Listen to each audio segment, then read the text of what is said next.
Hello friends, this is Golu Gupta, and this is my channel Golu the home tutor. वाह, आज तो मैं प्रकट भी हो गया। अच्छा दिख रहा हूँ ना? ये छोड़िए, आगे देखिए। मेरा टेलीग्राम चैनल का नाम ये है, गोलू द होम ट्यूटर ही है, लेकिन इसमें कोई स्पेस नहीं है। बिना स्पेस का डालिए, सीधा सीधा दिखूँगा। इस पर आपको सारा PDF और क्लास का डिटेल जो है सब मिल जाएगा। ठीक है, चलिए चलते हैं आगे, देखते हैं हम लोग आज क्या पढ़ेंगे। आज हम लोग मैप, ज्योग्राफी विथ मैप, जो हम लोगों ने पिछला वीडियो बनाया था उसका सेकंड पार्ट देखेंगे। कुछ पार्ट उसमें कुछ मॉड्यूल बचे रह गए थे, जैसे में नेबरिंग कंट्री कौन कौन से हैं और कौन से राज्यों से लगते हैं। ये कोस्ट लाइन इंडिया का कहाँ कहाँ से, कौन कौन सा राज्य में बड़ा कोस्ट लाइन है, कौन कौन सा छोटा कोस्ट लाइन है, ये सारी चीज़ें देखेंगे। इंटरनल स्टेट देखेंगे, इंडिया के अंदर कौन कौन सा स्टेट कहाँ कहाँ कैसे कैसे। ठीक, आइए चलते हैं बिना टाइम वेस्ट किए अगले क्वेश्चन की तरफ सीधा। क्वेश्चन पूछा है, the southern most point of the India is, southern most point of the India, बताइए सदर्न मोस्ट पॉइंट इंडिया कौन सा है? कन्याकुमारी है? नहीं है। सियाचिन ग्लेशियर भी नहीं है। रामेश्वरम भी नहीं है। कौन सा है? इंदिरा पॉइंट। इंदिरा पॉइंट है, जो कि कहाँ होता है हम लोगों के, ये होता है अंडमान एंड निकोबार में होता है। ये अंडमान एंड निकोबार में होता है। अभी आपको मैं पूरी तरह मैप में दिखाऊंगा। ये भी एक चैप्टर ही है इंडिया का, जिसका नाम है एक्सट्रीम पॉइंट। ठीक है ना, अभी मैं दिखाता हूँ। ये अंडमान एंड निकोबार में है। अगर पूछता है कि इंडिया का लैंड मतलब इंडिया का जो इंडियन का जो मेन लैंड है, इंडिया का जो मेन लैंड है, समझ में आ रहा है? इंडिया का जो मेन लैंड है उसमें सदर्न मोस्ट पॉइंट कौन सा है? तब ये हो जाएगा कन्याकुमारी। मेन लैंड में कन्याकुमारी होता है, लेकिन अगर ये आयरलैंड में जाएं, आइलैंड यानी वो द्वीप समूह में जाएं, द्वीप समूह में जाएंगे तो इंदिरा पॉइंट हो जाएगा, क्योंकि सबसे नीचे तक यही गया है। ठीक, और एक इसका कंटिन्यू है, यहाँ म्यांमार का कंटिन्यू है। ठीक, अराकान योमा एक पहाड़ी है, उसका कंटिन्यू ये भी है। और ये मैं आपको बता दूं, ये भी हिमालय का ही पार्ट है। हिमालय कैसे जाता है? ऐसे ऐसे गया है, गुजरते हुए इधर म्यांमार में होते हुए, म्यांमार में अराकान योमा नामक पहाड़ी से होते हुए सीधा सीधा निकल गया हम लोगों का आइलैंड। कौन सा आइलैंड है ये? अंडमान एंड निकोबार आइलैंड तक। ठीक, उसी का पार्ट है। ठीक, उसी में आता है इंदिरा पॉइंट, यही सदर्न मोस्ट पॉइंट है। बाकी 4 पॉइंट भी अभी चलते हैं हम लोग आगे देखते हैं। ठीक, देखिए मैप, ये इंदिरा पॉइंट यहाँ पे नहीं है, यहाँ पे है, यहाँ पे है। ठीक, ये अंडमान एंड निकोबार, तो अंडमान निकोबार का सबसे लास्ट पॉइंट जो है वो इंदिरा पॉइंट है। ठीक, इंदिरा के बीचों बीच से गुजरता है 10 डिग्री चैनल। ठीक, 10 डिग्री चैनल इसका नाम क्यों दिया गया है? क्योंकि ये 10 डिग्री लैटिट्यूड है, एकदम बीचों बीच से गुजरता है। ऊपर अंडमान है, नीचे निकोबार है, बीच से कौन सी लाइन गुजरती है? 10 डिग्री चैनल गुजरता है। ठीक, इसी में है इंदिरा पॉइंट, सबसे लास्ट पॉइंट है, जो इंडिया का सदर्न मोस्ट पॉइंट है। ठीक, अब देखिए सदर्न मोस्ट तो देख लिए, नदर्न मोस्ट भी देख लें। नदर्न मोस्ट कौन सा पॉइंट होता है?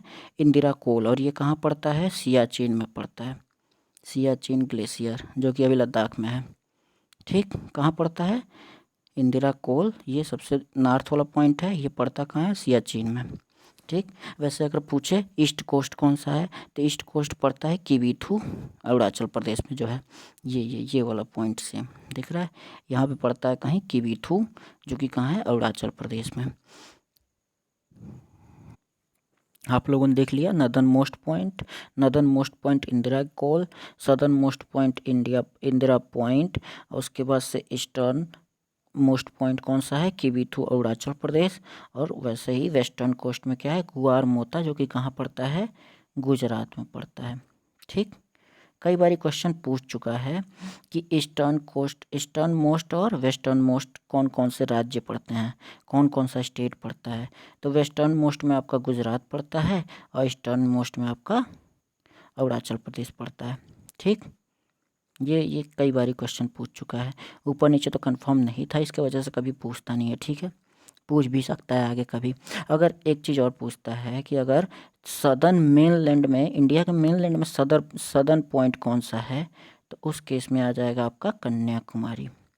ये चीज़ मत भूलिएगा, कंफ्यूज करने के लिए एग्जामिनर दे सकता है। कन्याकुमारी। मेनलैंड में सबसे सदर्न पॉइंट कौन सा है? कन्याकुमारी। ठीक, चलिए इतना तो समझ में आ गया। अगले क्वेश्चन की तरफ चलते हैं। अगला question, which of the following does not form border with Bangladesh. पूछ रहा है कि बांग्लादेश के साथ कौन सा ऐसा स्टेट है जो बॉर्डर नहीं बनाता है। तो आप लोगों ने देखा होगा यहीं कहीं बांग्लादेश है, इसके इधर नॉर्थ ईस्ट स्टेट थे पूरे और इसके इधर बांग्लादेश था, वेस्ट बंगाल था। ठीक, तो नॉर्थ ईस्टर्न स्टेट का अगर आप लोगों को यहाँ वाला पता होगा, यहाँ वाला कौन सा था? आना मत ATM में आना मम्मी। ATM 3 चीज़ें लगती हैं, बाकी उधर चारों नहीं लगता है। इससे पता चल गया यहाँ का कौन कौन सा राज्य लगता है। ATM मतलब A मतलब आसाम, T मतलब त्रिपुरा और M मीन्स मेघालय। ये तीनों राज्य इधर से लगते हैं, इधर से वेस्ट बंगाल लगता है। तो यही पूछ रहा है कि कौन सा नहीं लगता है। तो देख लीजिए इसमें से कौन सा नहीं है। मणिपुर दिख रहा है, मणिपुर नहीं लगता है क्योंकि ये काफ़ी किनारे पड़ता है। ठीक, असम तो लगता ही है, असम ऊपर से आपने देखा होगा, असम लगता है, वेस्ट बंगाल भी लगता है, मिजोरम भी लगता है। यहाँ थोड़ा सा हिस्सा नीचे यहाँ पे मिजोरम है वो भी लग जाता है, लेकिन मणिपुर ये यहाँ पे है, मिजोरम मणिपुर यहाँ पे मिजोरम के बाद, तो ये मणिपुर नहीं लगता है। ठीक, ये हो जाएगा हम लोगों का आंसर। ठीक, आइए चलते हैं, हम दिखाते हैं आपको बाकी सारे बॉर्डरिंग स्टेट और उनसे कौन कौन से राज्य लगे हुए हैं। एक एक चीज़ आपको समझाता हूँ अगले मैप के थ्रू। ठीक, ये देखिए ये रहा बांग्लादेश, हम लोगों का बड़ा कर दे थोड़ा सा, ये रहा बांग्लादेश। बांग्लादेश दिख रहा है, यहाँ पे है बांग्लादेश। बांग्लादेश की एक खास बात बता दें, ये इंडिया का सबसे ज़्यादा बॉर्डर शेयर करता है। ये जो बॉर्डर का लेंथ है ना, इंडिया से जो ये शेयर करता है, ये सबसे ज़्यादा है। कितना है? 4096 किलोमीटर, सबसे ज़्यादा। और बहुत बारी पूछा है ये क्वेश्चन कि सबसे ज़्यादा बॉर्डर शेयर करने वाला और नेबरिंग स्टेट कौन सा है, तो वो है आपका बांग्लादेश। और किस किस राज्य से लग रहा है? इधर देखिए पूरा का पूरा वेस्ट बंगाल दिख रहा है, वेस्ट बंगाल। फिर इधर आते हैं तो ये आसाम का थोड़ा सा हिस्सा लग रहा है, यहाँ पे दिख रहा है आसाम का कुछ हिस्सा, ये आसाम का कुछ हिस्सा यहाँ पे लग रहा है। फिर उसका नीचे आते तो ये देखिए मेघालय लग रहा है, फिर यहाँ पे त्रिपुरा लग रहा है, यहाँ पे मिजोरम लग रहा है। यानी कौन कौन सा लग रहा है? ATM तो लग रहा है, ATM दिख रहा है ना, ATM में आना मम्मी, पिछले वीडियो में जो मैंने बताया था, तो ATM लग रहा है। इधर से सबसे लास्ट वाला कौन सा लग रहा है? मिजोरम। तो बांग्लादेश का याद रहेगा ना। सबसे बड़ी बात बांग्लादेश के साथ ये कि सबसे ज़्यादा बॉर्डर शेयर करता है, 4096 किलोमीटर। ठीक, आज़ादी के पहले ये इंडिया का पार्ट था, आपको ये भी बता दूं। ठीक, आइए चलते हैं अब दूसरे नेबरिंग स्टेट की तरफ। ये देखिए यहाँ पे दिखता है भूटान, ये देखिए ये रहा भूटान, दूसरा नेबरिंग स्टेट भूटान रहा। भूटान यहाँ पे कुछ बॉर्डर शेयर कर रहा है। भूटान से इंडिया का बहुत ही फ्रेंडली रिलेशन है।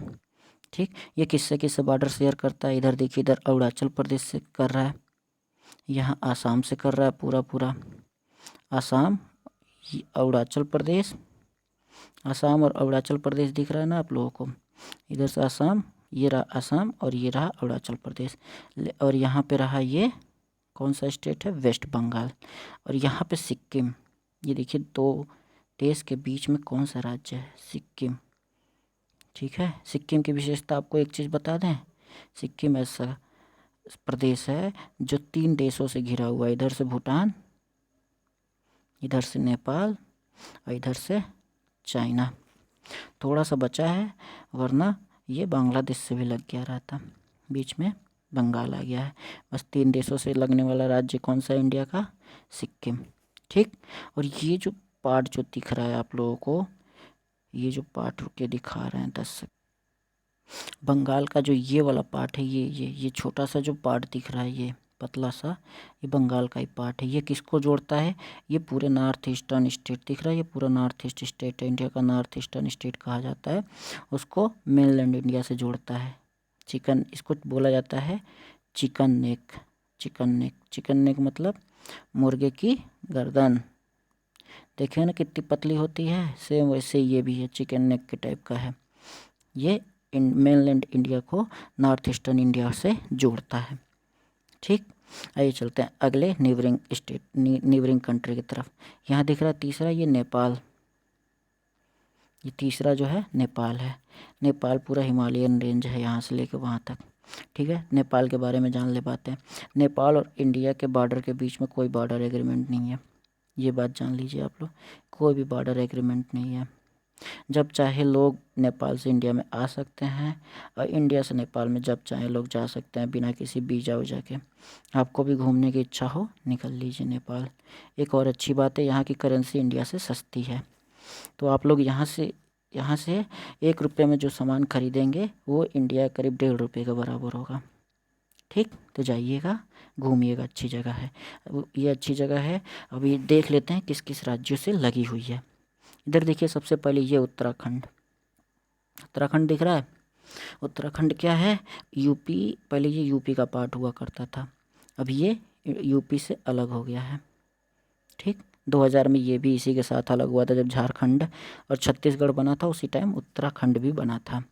ठीक है, यूपी से अलग हो गए। तो नेपाल से कौन कौन सा राज्य लगता है, इधर से उत्तराखंड, फिर उसके बाद से यूपी यानी उत्तर प्रदेश, फिर यहाँ पे बिहार लगता है, और यहाँ पे आपका ये लगता है सिक्किम लगता है, और ये देखिए कुछ पार्ट बांग्लादेश का भी शायद लगता है। ठीक, ये चिकन नेक वाला जो पार्ट है ना, वो बांग्लादेश का भी लगता है। तो यानी टोटल 5 स्टेट हैं जो लगते हैं इससे। ठीक, तीन कंट्री कंफर्म हुए ना, एक ये बांग्लादेश, दूसरा भूटान और तीसरा नेपाल। आइए चलिए चलते हैं आपको चाइना की तरफ। ये चौथा नेबरिंग कंट्री है चाइना। चाइना किससे किससे लग रहा है, इधर देखिए पूरा का पूरा अरुणाचल प्रदेश से लग रहा है, दिख रहा है, ये अरुणाचल प्रदेश से लगा हुआ है। हाँ, तो हम लोग बात कर रहे थे चाइना की।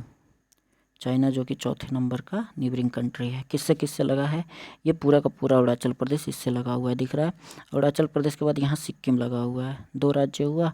2 राज्य के बाद से यहाँ से उत्तराखंड लगा हुआ है, यहाँ हिमाचल प्रदेश लगा हुआ है, और यहाँ जम्मू कश्मीर लगा हुआ। कितने राज्य हो गए, लद्दाख हो गया, ये लद्दाख लगा हुआ, जम्मू कश्मीर नहीं रह गया है अभी। तो ये 2 यूनियन टेरिटरीज में बन गए हैं, एक लद्दाख और एक जम्मू कश्मीर। तो यहाँ लद्दाख लगा हुआ है। उसके बाद से हिमाचल प्रदेश, ये रहा हिमाचल प्रदेश। उसके बाद से ये उत्तराखंड लगा हुआ है। फिर उसके बाद से इधर ये सिक्किम लगा हुआ है, सिक्किम के बाद से यहाँ अरुणाचल प्रदेश लगा हुआ है। ठीक, सारी बातें याद रहेंगी ना, अच्छी बात है। चलिए चलते हैं अगले नेबरिंग कंट्री की तरफ। अगली नेबरिंग कंट्री जो है सबसे ख़तरनाक, ये रहा हम लोगों का पाकिस्तान। ठीक है, पाकिस्तान। पाकिस्तान किस किस राज्य से लगा हुआ है, दिख रहा है, किस किस राज्य से पाकिस्तान लगा हुआ है। देखिए पहला इधर ये गुजरात, ये गुजरात का पार्ट लगा हुआ है पाकिस्तान से, जहाँ पे गुजरात राइट्स हुआ था। ठीक, उसके बाद से ये पूरा का पूरा थार मरुस्थल, राजस्थान का थार मरुस्थल लगा हुआ है, यहाँ से लेके वहाँ तक, दिख रहा है, राजस्थान का थार मरुस्थल। उसके बाद इधर ये पंजाब लगा हुआ है। गदर मूवी देखी होगी ना आप लोगों ने। गदर, गदर का मतलब क्या था, पाकिस्तान में लोग, पाकिस्तान से पंजाब आते थे लोग, पंजाब से पाकिस्तान जाते थे लोग, यानी पाकिस्तान का बॉर्डर लगा हुआ था तभी तो आते जाते थे लोग। तो इससे पाकिस्तान, पंजाब भी याद कर लीजिएगा। उसके बाद ये जम्मू कश्मीर, ये तो हमेशा आता जाता लड़ाई झगड़ा होती ही रहती है, सब सारे फसाद का जड़ यही जम्मू कश्मीर इंडिया और पाकिस्तान के बीच में है। ठीक, अगला ये लद्दाख भी आ गया है। अब पहले सिर्फ जम्मू कश्मीर हुआ करता था, अब लद्दाख भी आ गया है। एक और एक्स्ट्रा याद करना पड़ेगा आप लोगों को। ठीक, तो कौन कौन सा हो गया, इधर लद्दाख हो गया, जम्मू कश्मीर हो गया, पंजाब हो गया, राजस्थान हो गया, और ये गुजरात हो गया पाकिस्तान के साथ। ठीक, एक नेबरिंग कंट्री और बचता है, ये हम लोगों का अफ़गानिस्तान। अफ़गानिस्तान का बस थोड़ा सा हिस्सा लगता है यहाँ पे, ये थोड़ा सा हिस्सा किससे लगता है, अब तो लद्दाख से लगता है। लद्दाख भूल जाइए, वैसे ये POK यानी पाकिस्तान ऑक्युपाइड कश्मीर से लगता है। पाकिस्तान ने जो अनाधिकृत तरीके से कश्मीर को अपने कब्जे में कर लिया है, उससे अफ़गानिस्तान का कुछ हिस्सा लगता है। सबसे कम बॉर्डर किससे लगता है, अफ़गानिस्तान से, और सबसे ज़्यादा बॉर्डर मैंने बताया था किससे लगता है, पाकिस्तान से नहीं, बांग्लादेश से। ठीक, सबसे ज़्यादा लगता है बांग्लादेश से, और सबसे कम लगता है अफ़गानिस्तान से। आशा ये सारी चीज़ें आपको याद हो गई होंगी। ठीक, कितनी नेबरिंग कंट्री है, यहाँ बांग्लादेश है, ये रहा भूटान, बांग्लादेश है, ये रहा बांग्लादेश, ये रहा भूटान, भूटान के बाद नेपाल, नेपाल के बाद चाइना, चाइना के बाद पाकिस्तान, पाकिस्तान के बाद अफ़गानिस्तान। ठीक, ये सारी बातें याद रहेंगी। एक और नेबरिंग स्टेट बच जाता है, वो भी दिखा देते हैं आपको। ये रहा एक और नेबरिंग स्टेट, क्या नाम है इसका, म्यांमार। म्यांमार, पहले नाम इसका बर्मा भी हुआ करता था, अभी म्यांमार इसका कंप्लीट नाम हो गया। ठीक है, किस किस राज्य से लग रहा है, ये देखिए यहाँ से लगना शुरू होता है।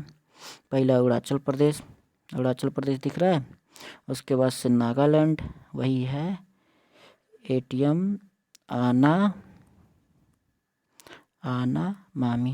मामी से पूरा पूरा लगता है ये, मामी बोलिए मम्मी बोलिए जो आपको सूटेबल लगे। एटीएम में मम्मी को बुलाइए, एटीएम को मामी को बुलाइए, बस याद कर लीजिएगा चाहे जैसे बुला के। ठीक, आना, आ से क्या हो गया, अरुणाचल प्रदेश लगता है, ना से नागालैंड लगता है, माँ से मणिपुर लगता है, माँ से मिजोरम लगता है, बस मिजोरम तक ही लगता है क्योंकि यहाँ पे ये इसके इधर बांग्लादेश है, तो मिजोरम के अलावा त्रिपुरा से नहीं लग पाता है। ठीक, मिजोरम तक फाइनली आके लग जाता है। दिख रहा है, ये रहा हम लोगों का 7वां।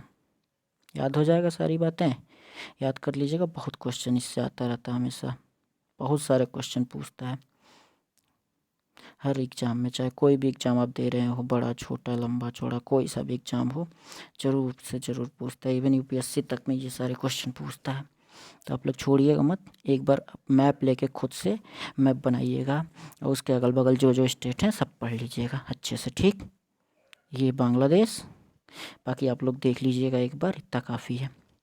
चलिए अगले क्वेश्चन पे चलते हैं हम लोग अब। अगला question, the boundary between India and Pakistan, India और पाकिस्तान के बीच में कौन सी बाउंड्री है, जो इंडिया और पाकिस्तान के बीच में जो बाउंड्री है उसका क्या नाम है। जैसे देखिए, अरे कहाँ गया यार, मैप ले चलना था।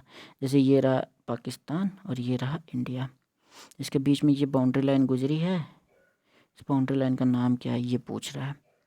वैसे ही यहाँ भी एक बाउंड्री लाइन गुजरी हुई है इंडिया और चाइना के बीच में, हर कंट्री के बीच में जो बाउंड्री लाइन है उसका कुछ ना कुछ नाम दे दिया गया है। ठीक, तो वही है, वही पूछ रहा है, इंडिया और पाकिस्तान के बीच में जो बाउंड्री लाइन गुजरती है उसका क्या नाम है। तो बाउंड्री लाइन इंडिया और पाकिस्तान के बीच में क्या है, बताता हूँ याद करने का तरीका। इंडिया और पाकिस्तान किसके अंडर थे, इंग्लैंड के अंदर थे। किसके अंदर थे, इंग्लैंड के अंदर थे। तो इंग्लैंड वाले यानी अंग्रेज सब ने क्या किया, इंडिया और पाकिस्तान का क्या किया, डिवाइड एंड रूल द्वारा क्या किया था, बंटवारा किया था ना, डिवाइड एंड रूल द्वारा बंटवारा किया था। कौन किया था, अंग्रेज सब किए थे। तो जब अंग्रेज सब किए थे तो कुछ अंग्रेजी नाम ही तो रखे होंगे, तो अंग्रेजी नाम यहाँ पे क्या दिख रहा है, ये दिख रहा है रेड क्लिफ बाबा, रेड क्लिफ बाबा ने लाइन बनाई थी तो उनके नाम पे रेड क्लिफ लाइन बन गया था। ठीक है, तो रेड क्लिफ लाइन अंग्रेजी नाम होगा, तो इंडिया और पाकिस्तान के लिए दो देशी के बीच में अंग्रेजी नाम है, ऐसे भी याद कर लीजिएगा, दो देशी के बीच में अंग्रेजी नाम है। कुछ और देश के नाम बीच में कौन कौन सा है मैं आपको दिखा देता हूँ, याद कर लीजिएगा, एग्जाम में कभी कभी पूछता है। जैसे यहाँ दिया इंडिया और पाकिस्तान, इंडिया पाकिस्तान अभी पढ़ लिया आप लोगों ने, रेड क्लिफ लाइन है। फिर इंडिया एंड चाइना, इंडिया और चाइना के बीच में मोहन है। ठीक, इंडिया और चाइना के बीच में कौन है, मोहन है, यानी मैक मोहन लाइन है। ठीक, वैसे इंडिया और अफगानिस्तान के बीच में क्या है, डूरंड लाइन बोलते हैं। इंडिया और अफगानिस्तान, जो पाकिस्तान ऑक्युपाइड कश्मीर पे जो इंडिया और अफगानिस्तान का बॉर्डर लगता है उसके बीच में जो लाइन लगी हुई है उसको कहते हैं डूरंड लाइन।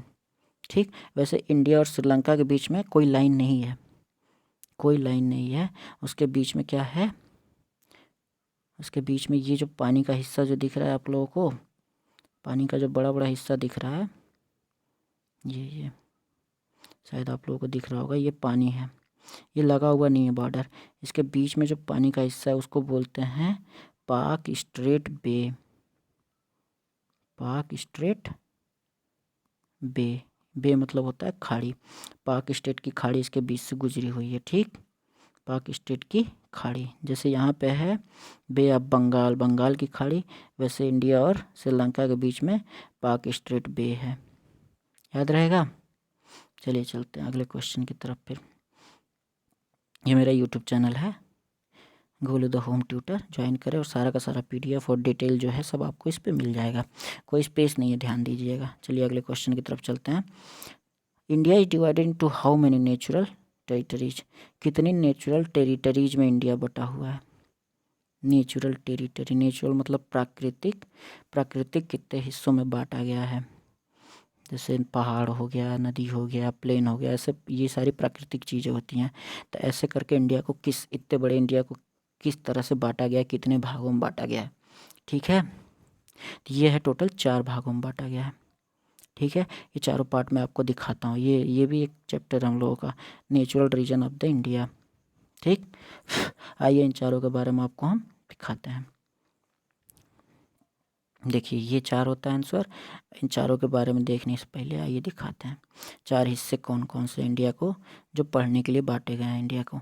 ठीक, ये देखिए, ये पहला है माउंटेनियस रीजन, पूरा का पूरा माउंटेन है। ठीक, ये पहला इसको बांटा गया है माउंटेनियस रीजन में, ये पहला पार्ट है। दूसरा यहाँ गंगेटिक प्लेन है, ये पूरा का पूरा क्या है? प्लेन है। तीसरा यहाँ पे ये दक्कन का प्लेट्यू है, मालवा क्या बोलते हैं वो वाला पठार है, ये पूरा का पूरा पठारी एरिया है।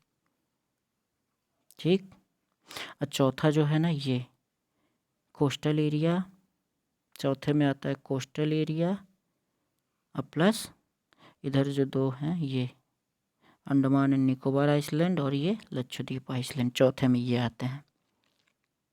ठीक, पहला ये माउंटेनियस, दूसरा प्लेन, तीसरा ये वाला पार्ट जो बचता है, और चौथा ये कोस्टल रीजन विथ आइसलैंड। ठीक है, इन सारे के बारे में हम लोग बाद में पढ़ेंगे। ये सारे में आएगा पहाड़ कहाँ कहाँ हैं, नदियाँ कौन कौन सी गुजरती हैं, ये सारी चीज़ें हम लोग आगे पढ़ेंगे। ठीक है, अभी जान लीजिए 4 पार्ट कौन कौन से में बांटा गया है, पूरा का पूरा इसमें इंडिया कवर हो जाता है। ठीक, अगला question, total length of coastal line, coastal line का लेंथ कितना है? अब कोस्टल लाइन, आइए दिखाता हूँ आपको कोस्टल लाइन क्या है। देखिए जैसे ये पूरा का पूरा पानी वाला एरिया है ना, तो ये है पानी से लगा हुआ इंडिया का बॉर्डर, ये वेस्ट बंगाल से स्टार्ट होता है ऐसे, ये इसका पूछ रहा है ये लेंथ कितना है, पानी से लगा हुआ इंडिया का बॉर्डर, इसी को कोस्टल एरिया बोला जाता है। तो इस कोस्टल एरिया का लेंथ कितना है? ठीक है, क्वेश्चन में ये पूछ रहा है, तो यहाँ हम लोग का आंसर हो जाएगा 7500 किलोमीटर है ये, किलोमीटर। ठीक, इसके 2 आंसर होते हैं। अगर सिर्फ मेनलैंड में पूछता है ना, अगर सिर्फ मेनलैंड में पूछता है ये वाला एरिया, ये मेनलैंड एरिया हो गया, तो होता है 5422 किलोमीटर, 5422 किलोमीटर। ठीक है, याद रहेगा। और अगर इसमें निकोबार आइसलैंड ये दिख रहा है, और यहाँ पे लक्षद्वीप, ये आइसलैंड का भी एरिया, बाकी जो आइसलैंड वगैरह वगैरह छोटे मोटे जो आइसलैंड है इंडिया से, इंडिया के उस वो सब का भी जब एरिया ले लिया जाता है तो ये टोटल 7500 किलोमीटर हो जाता है। ठीक है, अगर टोटल एरिया पूछे कोस्टल का तो 7500, अगर मेनलैंड का कोस्टल एरिया पूछे तो 5422। ठीक है, इतना तो जान लिया आप लोग, अच्छी बात है। अब ये पूछता है कि सबसे बड़ा लंबा कोस्टल किसका लगता है, सबसे लंबा कोस्ट लाइन किसका है, कौन से देश का कोस्ट लाइन सबसे, कौन से प्रदेश का कोस्ट लाइन सबसे बड़ा है? ठीक, तो सबसे बड़ा कोस्ट लाइन इसका है, गुजरात का। ठीक,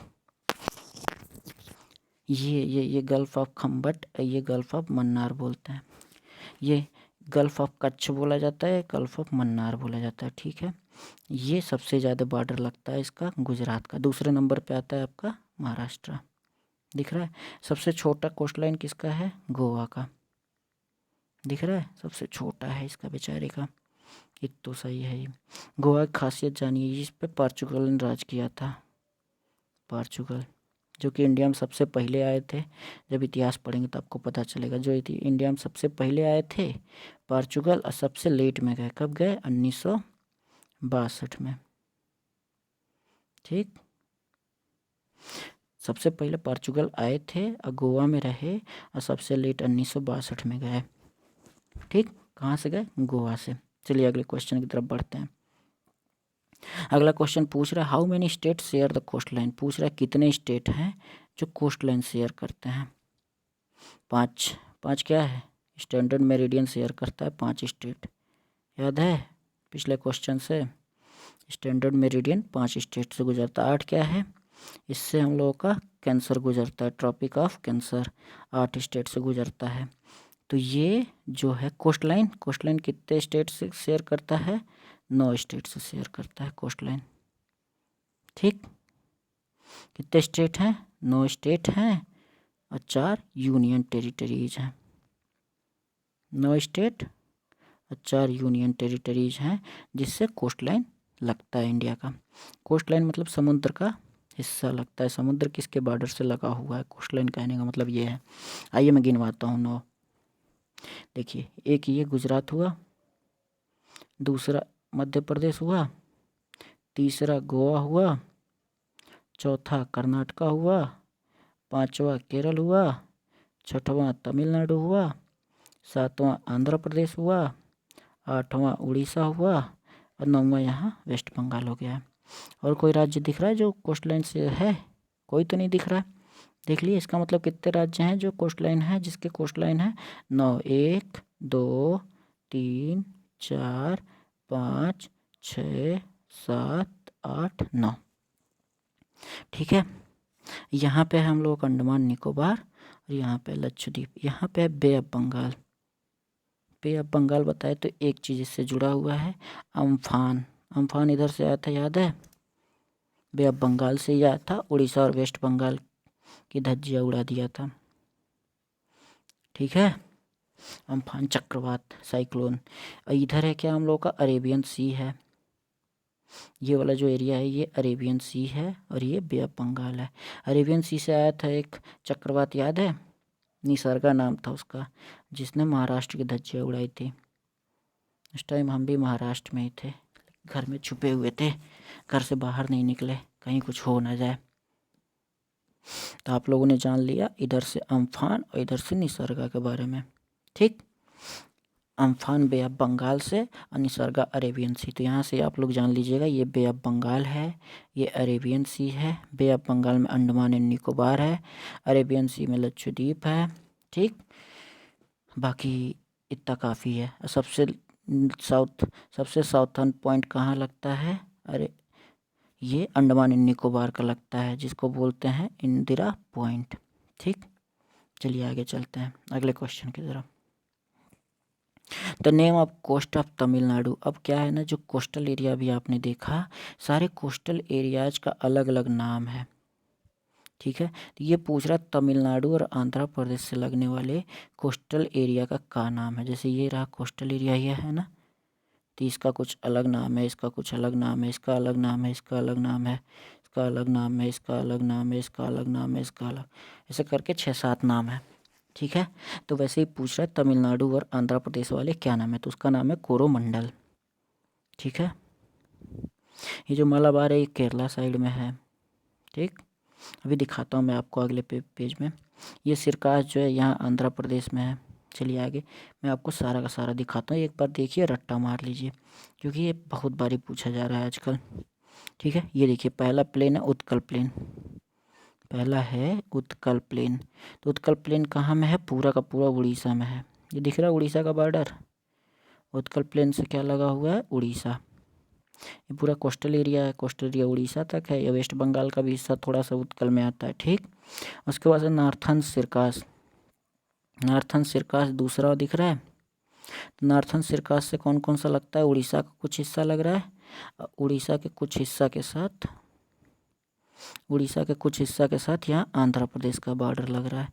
उड़ीसा और आंध्र प्रदेश का बॉर्डर दिख रहा है, किससे लग रहा है, नार्थन सिरकास से। अभी जो क्वेश्चन पूछा था वो क्या था, आंध्र प्रदेश और तमिलनाडु। ये रहा तमिलनाडु, आंध्र प्रदेश और तमिलनाडु से लगने वाला कौन सा है, कोरोमंडल, तीसरा वाला क्वेश्चन जो हम लोगों का था। ये कहाँ जाकर मर्ज होता है, ये केप कमोरिन में। केप कमोरिन कहाँ पे है, कन्याकुमारी में। कन्याकुमारी कहाँ में है, कन्याकुमारी आपका तमिलनाडु में। कन्याकुमारी क्या है, सदर्न मोस्ट मेनलैंड पॉइंट है। मेनलैंड का सदर पॉइंट कौन सा है, कन्याकुमारी, वहाँ पे है केप कमोरिन, जहाँ तक इसका एंड होता है किसका, कोरोमंडल कोस्ट का। ठीक है, ये ईस्टर्न कोस्ट के बारे में पढ़ लिया। ईस्टर्न कोस्ट में कितने नाम पढ़ने हम लोगों को, 3, उत्कल, नार्थन सिरकास और कोरोमंडल। ये ईस्टर्न कोस्ट में 3 पॉइंट है, याद कर लीजिएगा। कौन कौन से राज्यों से लगे हुए हैं ये पढ़ लीजिएगा, क्योंकि आजकल का ट्रेंड बदल रहा है, इसमें ये सारे क्वेश्चन भी पूछे जा रहे हैं। ठीक, आइए वेस्टर्न कोस्ट की तरफ चलते हैं। वेस्टर्न कोस्ट में 4-5 नाम है, ये भी पढ़ लेंगे हम लोग। ये देखिए, ये मालाबार है, केरला से लगा हुआ बॉर्डर का बोलते हैं मालाबार, पूरा का पूरा केरला है। वेस्टर्न कोस्ट में पहला मालाबार, केरला से लगा हुआ है। उसके बाद से कर्नाटक का कुछ हिस्सा, महाराष्ट्र का कुछ हिस्सा, पूरा का पूरा गोवा किस में आता है, कोंकण कोस्ट में। ये वेस्टर्न कोस्ट का दूसरा कोस्ट है, कौन सा, कोंकण। कोंकण से क्या क्या लगा है, महाराष्ट्र, गोवा और कर्नाटका। ठीक, उसके बाद से तीसरा कोस्ट आता है यहाँ पे, ये गुजरात प्लेन बोलते हैं। ठीक है, ये गुजरात प्लेन, गुजरात का हिस्सा जो है थोड़ा बहुत अंदर वाला, इसको गुजरात प्लेन बोलते हैं। गुजरात के 3-4 नाम दे दिए गए हैं। ये काठियावाड़ दिया गया है इसको, और ये कच्छ, यहाँ पे गल्फ ऑफ कच्छ है, ये गल्फ ऑफ मन्नार है। गल्फ ऑफ कच्छ और गल्फ ऑफ मन्नार के बीच को काठियावाड़ कहा जाता है। गल्फ ऑफ कच्छ के ऊपर जितना पॉइंट लगता है उसको बोलते हैं कच्छ। ठीक, टोटल कितने हो गए, ईस्टर्न कोस्ट में 3 हो गए, वेस्टर्न कोस्ट में 5 हो गए। एक मालाबार कोस्ट, दूसरा कोंकण, तीसरा गुजरात प्लेन, चौथा काठियावाड़ और 5वां कच्छ। याद रहेगा, एक बार देख के अच्छे से मैप में प्रैक्टिस कर लीजिएगा आप लोग, इस अपने हिसाब से कोई ट्रिक बनाइएगा और याद कर लीजिएगा। बहुत क्वेश्चन आजकल इससे बन रहा है। वैसे इधर का तो कुछ याद करने लायक है नहीं। उत्कल उड़ीसा, नार्थन सिरका आपका उड़ीसा और आंध्र प्रदेश, कोरोमंडल आंध्र प्रदेश और तमिलनाडु। ठीक, बाकी लेफ्ट साइड का एक बार देख लीजिएगा, याद हो जाएगा। ठीक, थोड़ा सा बस मेहनत करने की ज़रूरत है। चलिए आगे बढ़ते हैं। ये आपको मैं मैप दे रहा हूँ, इस पर आप लोग प्रैक्टिस कर लीजिएगा। ठीक, अपने हिसाब से। कुछ राज्य बता दूँ, कुछ एक अच्छी बात बता ही देता हूँ। ये आपको बताते हैं, ये इसका मैप इधर ये रहा, ये कुछ हिस्सा है हम लोगों का, ये लद्दाख है, यहाँ पे लद्दाख है, और ये जम्मू एंड कश्मीर है। ठीक, लद्दाख और जम्मू कश्मीर। और ये यहाँ से जो पोर्शन ऐसे कटा हुआ है, ये कटा हुआ पोर्शन, इधर थोड़ा सा हिस्सा, 1 मिनट,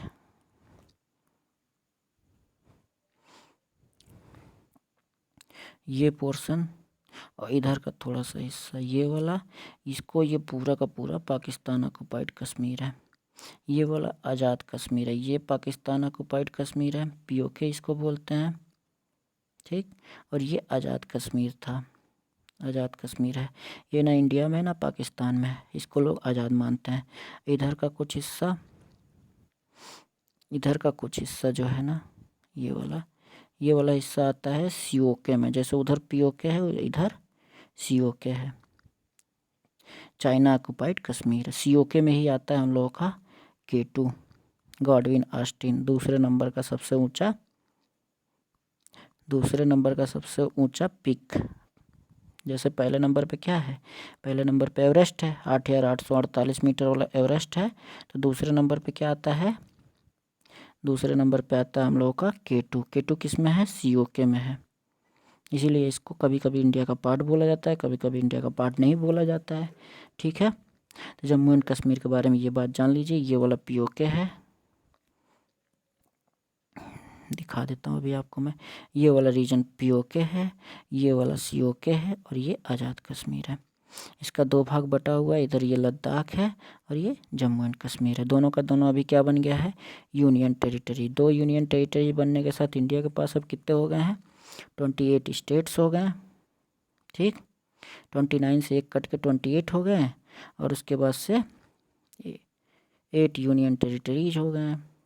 ठीक, 28 स्टेट और 8 यूनियन टेरिटरीज। आप कह रहे होंगे 9 हो गया होगा, लेकिन अभी भी 8 ही है, क्योंकि 2 यूनियन टेरिटरी दादरा नगर हवेली और दमन एंड दीव, दादरा नगर हवेली और दमन एवं द्वीप जो है ना, वो दोनों मिलके एक हो गया, दोनों मर्ज हो गया आपस में, मिलके एक हो गया। तो टोटल अभी 8 यूनियन टेरिटरीज हैं और 28 स्टेट्स हैं। याद रहेगा ना, ये भी यूपी टेट सीटेट में पूछा है, कितने स्टेट हैं, कितने यूनियन टेरिटरीज हैं। अभी तो चेंज हुआ है ना, तो पूछ सकता है कि कितने स्टेट अभी हैं और कितने यूनियन टेरिटरीज अभी हैं, याद कर लीजिएगा। ठीक है, आइए चलते हैं अगले क्वेश्चन की तरफ। ये देखिए, ये पूरा वर्ल्ड का मैप है, ऐसे ग्लोब होता है, आप लोग देख लीजिएगा। ठीक है, बस आज के लिए बस इतना ही, मिलते हैं अगले वीडियोज़ में। ठीक है, मेरे चैनल का नाम गोलू द होम ट्यूटर है। आज मैं देख भी रहा हूँ, देखिए अच्छा दिख रहा हूँ ना। चलिए छोड़िए, मेरा नाम गोलू गुप्ता है और ये मेरा टेलीग्राम चैनल है गोलू द होम ट्यूटर। ठीक, गोलू द होम ट्यूटर, एक में मिक्स है, अलग अलग करके ना लिखिएगा, एक में मिक्स करके लिखिएगा, कोई स्पेस ना डालिएगा, मेरा चैनल दिख जाएगा। और आपको जो भी चाहिए, जितना PDF चाहिए, जो भी पढ़ाना हो लिखाना, आप टेलीग्राम पे भी कमेंट कर सकते हैं। ठीक है, और इस वीडियो को अगर आपको पसंद आया है तो अपने दोस्तों के साथ शेयर ज़रूर करें। ठीक, शेयर करना ना भूलें। ठीक है, ताकि उन लोगों का भी कुछ फ़ायदा होवे। ठीक है, अब आशा है आपको इंडिया के मैप के बारे में काफ़ी सारी चीज़ें पता हो गई होंगी। अब मैप में कोई दिक्कत ना रह गया हो। अगर अब भी कोई दिक्कत हो तो कमेंट बॉक्स में ज़रूर लिखें। जैसे कुछ लोगों का कमेंट आया है कि माउंट एवरेस्ट, पहाड़ और माउंटेन, प्लेटू और रिवर्स के बारे में बताने के लिए मैप के थ्रू, तो ये मैं अगले 1-2 दिन में इसको लेके आ जाऊंगा। ठीक है, और इसके अलावा कुछ चाहिए किसी को तो कमेंट बॉक्स में ज़रूर लिखें और शेयर करें दोस्तों के साथ। ठीक है, और बने रहिए अगले वीडियो के लिए, हमेशा मैं आता रहूँगा आप लोगों के लिए। धन्यवाद, धन्यवाद।